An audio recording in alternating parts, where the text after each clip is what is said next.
vous allez nous expliquer pourquoi les États-Unis ont décidé de mettre à prix la tête de Nicolas Maduro, le président vénézuélien, pour 50 millions de dollars. Il est wanted. Oui, alors la prime est désormais effectivement de 50 millions de dollars, ce qui est beaucoup d'argent, et surtout, c'est le double de ce qu'on avait offert en son temps pour toute information pouvant permettre l'arrestation et l'élimination d'Oussama Ben Laden, le fondateur de l'Al-Qaïda, et le maître d'œuvre des attentats du 11 septembre.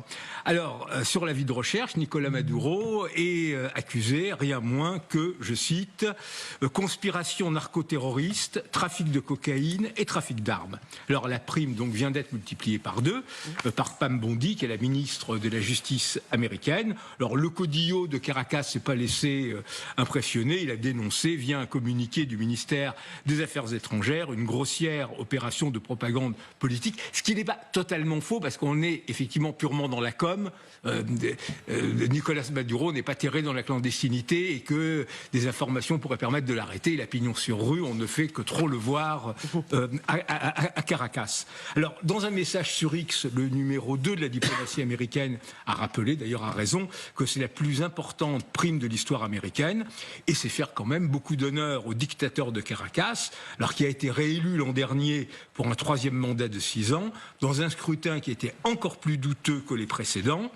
Et l'administration Biden, qui était alors encore en fonction, avait dénoncé un simulacre d'élection et offert déjà alors une récompense de 25 millions de dollars pour toute information permettant son arrestation. Nicolas Maduro était déjà une cible.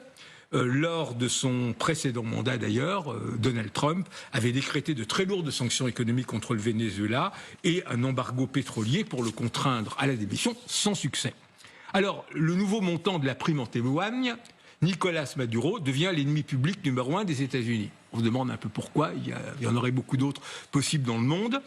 Le successeur du tout aussi sinistre, mais beaucoup plus flamboyant, Hugo Chavez, est comme lui adepte d'un populisme marxisant qui a totalement ruiné le pays, alors que le Venezuela